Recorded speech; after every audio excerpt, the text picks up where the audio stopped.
Hello everyone, কি খবর সবার, কেমন আছেন? আজকে কিন্তু আপনাদের মাঝে নতুন একটা আপডেট নিয়ে আসলাম যে আমাদের পুরো রাজবাড়ি কিন্তু আপনার ক্লিনিং করার একটা চেষ্টা চলতেছে। মানে ফুটপাত যা দখলে ছিল সবগুলো ক্লিয়ার করার চেষ্টা করতেছে, বাট এটা ছিল কয়েকদিনের জন্যই। এখন যা তার থেকে আর বেশি হয়েছে। আপনার সাইডে একটু ডান পাশে একটু খেয়াল করলে দেখবেন দুই পাশ দিয়ে কিন্তু ভরা এইসব ছোটখাটো দোকান, ভ্যান গাড়ি, তারপরে আপনার ফলের দোকান টোকান সব কিছু আবার আগের মতোই গড়ে উঠেছে এবং আর তার থেকে আরো বেশি। আমি চাই না পেটে লাথি মারতে, বাট আমি আপনাদেরকে দেখাইতে চাইলাম যে দেখেন রাজবাড়িতে ফুটপাত দখলটা কতটা ভয়ানকভাবে কিন্তু আর কি এখন পাঁচতলায় থেকে শুরু করে একদম মনেক কাটোয়ার পর্যন্ত কিন্তু টোটালি কিন্তু একবারে বন্ধ থাকে। মানে আপনি রবিবার বা বৃহস্পতিবার আইসে দেখেন কি পরিমাণ এইখানে জট হয়, আর এই শুধুমাত্র এই ফুটপাতের কারণে। এই ফল আলা থাকে, তারপরে যে ভ্যান গাড়িতে নানা ধরনের সামগ্রী বেচা কিনা করে, সেই জন্য কিন্তু অনেক কষ্ট হয় এবং কি পথচারী যারা আছে তাদেরও অনেক ভোগান্তি, যারা রেগুলার দোকানদার আছে তাদেরও কিন্তু অনেক ভোগান্তি হচ্ছে। প্রশাসনকে দৃষ্টি আকর্ষণ করছি,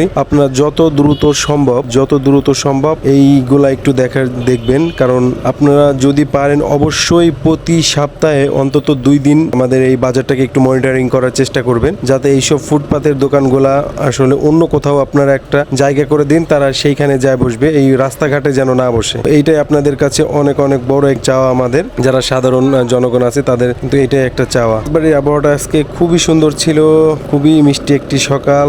সকাল বেলায় আমি 11টার দিকেই এই শ্যুটটা করা, সমস্যার কোনো প্যারা নাই। আমরা যাবো তো আপনাদেরকে দেখানোর জন্য কিন্তু আজকে সকালে আমি বের হয়েছি। অনেকজন বলছিল যে ভাইয়া নেক্সটে কি কেমন হয়, কয়েকদিন পরের ভিডিও আবার একটু দিয়েন আমাদেরকে, আমরা একটু দেখবো সবকিছু ঠিকঠাক আছে কিনা। আসলে কিছুই ঠিক নেই ভাই, এগুলা যেমন ছিল তার থেকে আরো বেশি হয়েছে। বললাম আপনারা যারা রাজবাড়ি বাসিন্দা আছেন, আপনার পাঁচতলা থেকে আপনার মনে কাটোয়ার পর্যন্ত একটু ঘোরাঘুরি করে দেখেন, বা রেলগেট থেকে আপনার মনে কাটোয়ার পর্যন্ত একটু ঘোরাঘুরি করে দেখেন কি অবস্থা, একবারে মানে নাজেহাল অবস্থা আছে। সো এই ছিল ছোট্ট একটি মোটো ব্লগ। ততক্ষণ সবাই ভালো থাকবেন, নেক্সট কোনো ভিডিওর জন্য ততক্ষণ সবাই ভালো থাকবেন। আসসালামু আলাইকুম।